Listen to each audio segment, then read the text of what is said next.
because I turned around and I was like, oh, the family's here. So man, I could just Something feel the feels love. off with Jey Uso, and fans are starting to notice. On this week's WWE Raw, subtle glances, tense body language, and one loaded stare at Cody Rhodes' undisputed WWE Championship may have revealed more than Jey intended.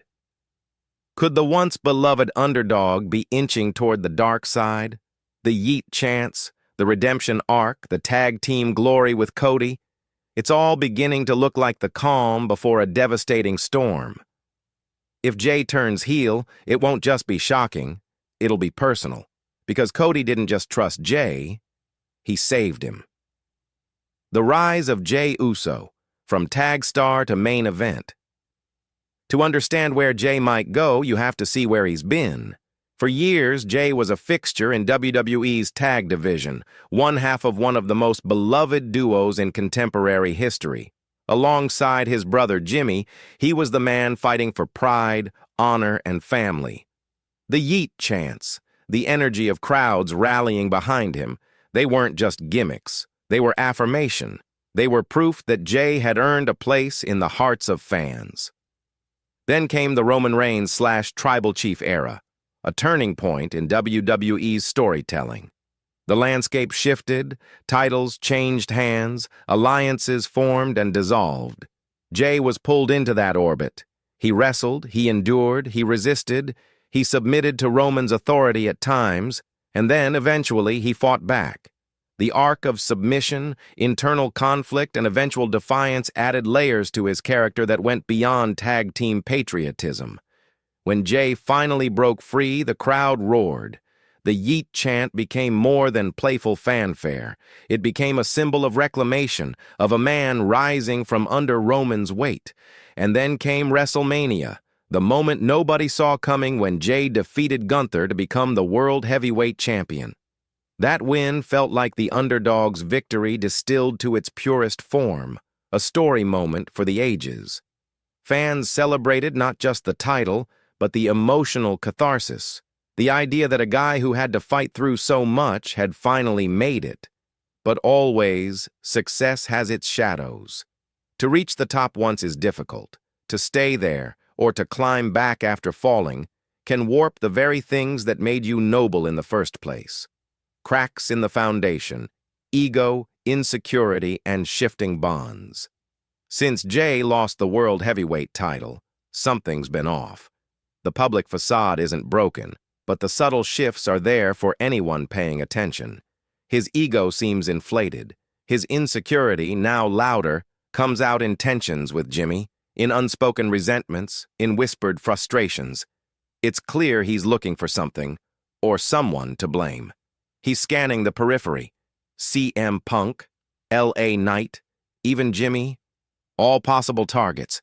These aren't sudden changes. They feel like the gradual unraveling of someone under pressure, trying to find ground in shifting sands. And it's not just his relationship with Jimmy that's under strain.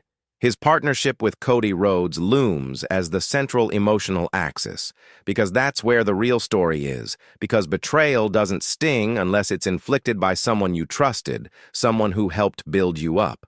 The Cody connection, friendship, rescue, and loyalty. To betray someone, the story engine requires deep roots, and Jey's ties to Cody have those roots. Cody brought Jey to Raw back in 2023, opening doors that had been closed. He gave him a fresh start. Together they won tag titles, fought side by side in war games, and together they built a narrative. The underdog rising, the alliance of redemption, the bond between kindred spirits. Cody was the hand extended to help Jey climb. It's powerful because it's personal. In WWE, the one who saves you often becomes the one you turn on, because betrayal stings hardest when it's a twist of gratitude, ambition, and resentment all at once. If Jey swings at Cody, the emotional fallout is enormous. It's not just a change in character, it's the collapse of trust that the audience believed in. Cody's presence, his promise, and his symbol of championship success, the undisputed WWE title, looms over their interaction. And perhaps that's always been the spark waiting to ignite things. What happens when admiration turns to envy? When you've looked up to someone who suddenly feels like a rival carrying the very thing you want? The turning point. Raw. Cody's return. And the hungry glance. This week's Raw may have marked the moment the seeds were sown. Cody Rhodes returned to a roar of applause, reclaiming the limelight, walking back into an environment where Jey had already carved a space. Cody offered reassurance, he offered camaraderie, but Jey did not respond with warmth or brotherhood. Instead, all he seemed to see was that title glinting over Cody's shoulder. That angle, Jey's eyes lingering on the belt, was never just about the gold. It was about rival desire, the unspoken tension between loyalty and hunger. And how could it not be? After all, in a world built on symbols, a championship is as much psychological ammunition as it is metal and leather. Cody's presence with the belt didn't just remind Jey of what he'd lost, it reminded him of what he wants again. That's fertile ground for betrayal. Echoes of history, betrayal in WWE's tapestry.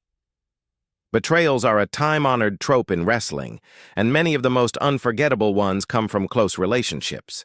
Seth Rollins' superkick to Roman Reigns and Dean Ambrose. Shawn Michaels' roadmap through friendships. The ones you trust are the ones whose knife hurts the most.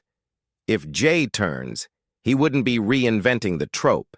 He'd be stepping into its most tragic incarnation. And yet, if you look at Jey's journey, there's already an echo of Jimmy's earlier warning. Jimmy had cautioned Jey against becoming like Roman, obsessive, manipulative, power-hungry. At the time, many waved it off as simple foreshadowing. But now, listening to Jey's internal monologue, it feels prophetic. The fixation on titles, the distancing from family, the drive to dominate, all signs pointing in a familiar direction. That's what makes this potential turn so heartbreaking. It isn't just a heel turn. It's the crossing of a threshold where the man who used to fight for family increasingly isolates himself.